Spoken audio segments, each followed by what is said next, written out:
तो स्वागत है आपका दोस्तों एक बार फिर से लेट्स स्टडी नामक यूट्यूब चैनल पे। मैं अलंकृत शांडिले आज आपके लेके आ गया हूँ फिर से जियोग्राफी के कुछ बेसिक क्वेश्चन जो कि आपके कम्पिटिटिव एग्जाम में आते हैं यानी पूछे जाते हैं। मैंने इसको बहुत कठिनाई से इस क्वेश्चन को आपके सामने रखा है यानी निकाल के बहुत मेहनत करके आपके लिए लेके आया हूँ। तो अगर आप इस चैनल पे नए हैं तो सब्सक्राइब करें, वीडियो पसंद आ रहा है तो लाइक करें, ज़्यादा से ज़्यादातर शेयर करें और कोई डाउट है तो कमेंट करें और बेल आइकन प्रेस कर दें क्योंकि मैं आपके लिए ऐसे वीडियो लाता रहता हूँ। तो चलिए हम अपना वीडियो स्टार्ट करते हैं। बढ़ते हैं हम अपने पहले प्रश्न की ओर। हमारा पहला प्रश्न है कि रेड डाटा बुक किससे संबंधित है। इसमें क्या पूछा गया है कि जो रेड डाटा बुक है वह किससे संबंधित है। हमारे पास चार ऑप्शन भी दिए गए हैं। पहला ऑप्शन है विलुप्त के करीब जीव, दूसरा ऑप्शन है नदियों में प्रदूषण, तीसरा ऑप्शन है घटता भूगर्भ जल स्तर और चौथा ऑप्शन है वायु प्रदूषण। तो हमारा इसमें कौन सा, देखिए अब हमारा इसमें पहला ऑप्शन सही है। अब इसके बारे में एक बार और चीज़ जान लीजिए कि जो विलुप्त के करीब जीव मतलब इंडेंजर्ड एनिमल यानी जो विलुप्त के कगार पर हैं उसी से यह रेड डाटा बुक संबंधित है। तो इसका आंसर क्या होगा आपका,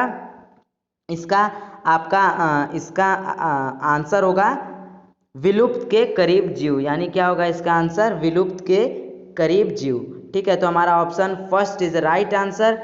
बढ़ते हैं अपने दूसरे प्रश्न की ओर। हमारा दूसरा प्रश्न है कौन सी ग्रीन हाउस गैस वातावरण में सबसे अधिक मात्रा में उपस्थित है।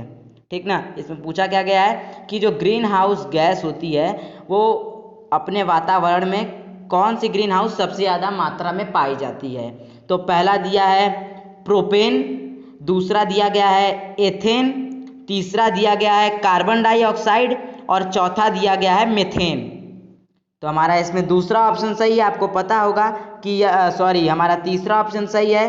क्या है, कार्बन डाइऑक्साइड, जो कि सबसे ज़्यादा मात्रा में पाया जाता है। बढ़ते हैं हम अपने अगले प्रश्न की ओर। हमारा इसका तीसरा ऑप्शन हमारा सही था, इसका ये वाला ऑप्शन। ठीक है, तो हम इस पर ऐसे टिक लगा दे रहे हैं। हम बढ़ते हैं अपने तीसरे प्रश्न की ओर। हमारा तीसरा प्रश्न है उत्तर प्रदेश में पहला तैरता सौर ऊर्जा संयंत्र निम्नलिखित में से किस बांध पर बना है। यानी इसमें पूछा गया है कि उत्तर प्रदेश में कौन सा तैरता ऊर्जा संयंत्र है जो कि यहाँ इसमें कुछ ऑप्शन में बांध दिए हैं और किस बांध पर वो है। तो इसमें पहला ऑप्शन है माता टीला बांध, दूसरा है राजघाट बांध, तीसरा है धनरौल बांध और चौथा है रिहंद बांध। अब देखिए इसमें हमारा चौथा ऑप्शन सही है। ठीक ना, इसमें हमारा कौन सा ऑप्शन सही है, चौथा।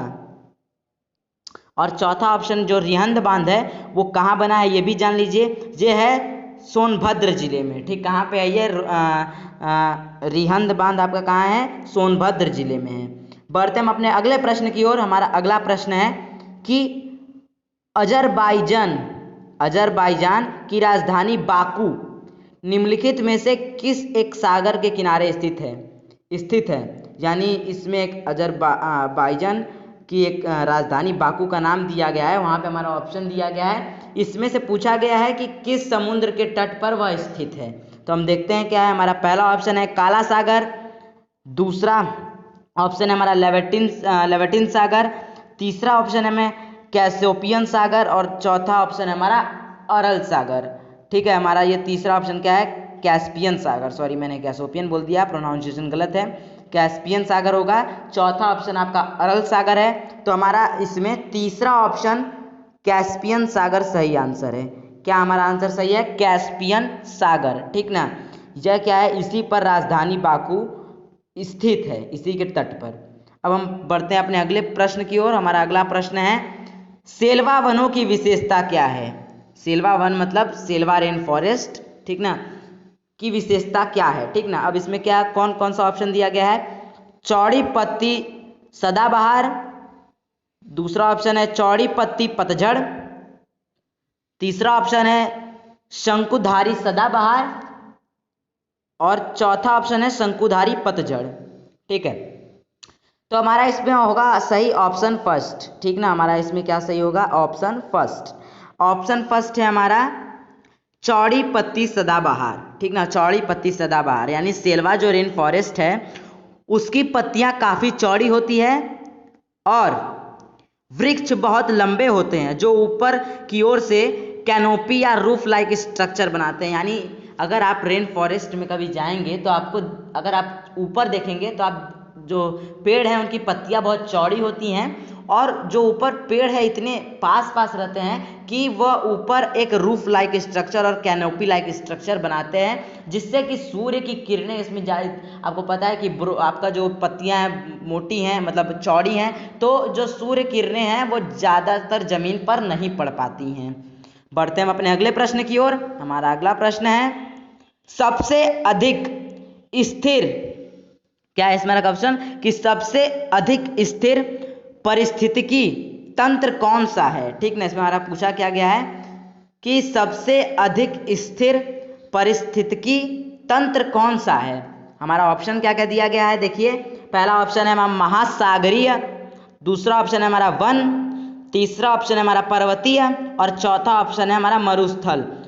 तो इसमें हमारा ऑप्शन फर्स्ट करेक्ट होगा, महासागरीय, ठीक ना। हमारा महासागरीय जो है ये करेक्ट आंसर है। टिक नहीं लग रहा है, चलिए लगा दे रहा हूँ मैं से ही, ठीक है। तो महासागरीय आपका करेक्ट आंसर है। बढ़ते हैं हम अपने अगले प्रश्न की ओर और अगला प्रश्न है हमारा खनिजों के योग से बना ठोस पदार्थ कहलाता है। खनिजों के मतलब खनिजों के योग से जो ठोस पदार्थ बनता है वो क्या कहलाता है। पहला ऑप्शन हमारा चट्टान है, दूसरा ऑप्शन हमारा मांस है, तीसरा ऑप्शन हमारा कार्बनिक पदार्थ है और चौथा ऑप्शन हमारा पीट है। तो देखिए जो खनिजों के योग से जो ठोस पदार्थ बनता है वो है चट्टान। पहला ऑप्शन हमारा सही है, ठीक ना। हमारा पहला option is the right answer, चट्टान। बढ़ते हम अपने अगले प्रश्न की ओर। हमारा अगला प्रश्न है कि निम्न में से किस राज्य में कोई समुद्री तट नहीं है, ठीक ना। इसमें कुछ आपको वो दिया है, मतलब जगह के नाम दिए हैं कुछ राज्यों के।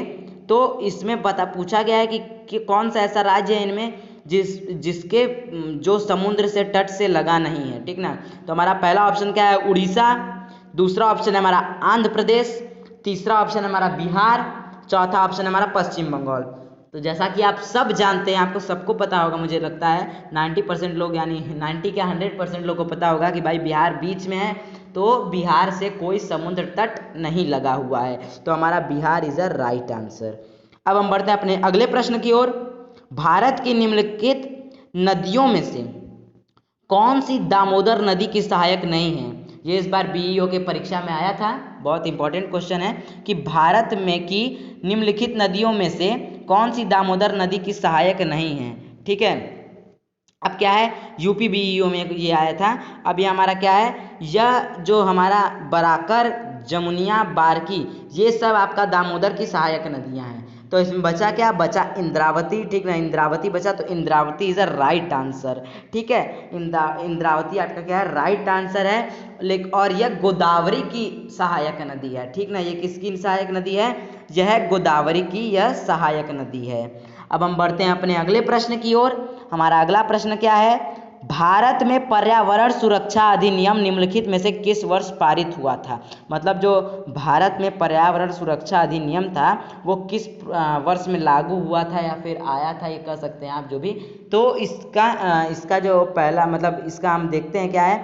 पहला ऑप्शन हमारा दिया है 1980, दूसरा ऑप्शन हमारा दिया है 1986, तीसरा ऑप्शन दिया है 1992 एंड आखिरी जो आपका ऑप्शन है वो दिया 1994। तो इसमें आपको एक भी % कंफ्यूज नहीं होना है, इसका ऑप्शन होगा बी 1986। क्या होगा ऑप्शन इसका, ऑप्शन 1 लग गया, ऑप्शन बी 1986। यानी 1986 में भारत में पर्यावरण सुरक्षा अधिनियम पारित हुआ था, ठीक है। तो आज के लिए इतना ही। मैं आपके लिए 10-10 क्वेश्चन हर दिन आपके लिए लेके आ रहा हूँ। तो आशा करता हूँ आपको वीडियो पसंद आ रहा है। अगर पसंद आए तो लाइक करें, ज़्यादा से ज़्यादातर शेयर करें, हमारा हौसला बढ़ाएं, ठीक है। हमारा हौसला बढ़ाएं और ज़्यादा से ज़्यादातर कमेंट करें, लाइक करें, शेयर करें। अगर चैनल पर हैं तो सब्सक्राइब करें और बेल आइकन प्रेस कर दें, क्योंकि मैं आपके लिए ऐसी वीडियो लाता रहता हूँ। तो आज के लिए इतना ही, धन्यवाद। आपका दिन मंगलमय हो।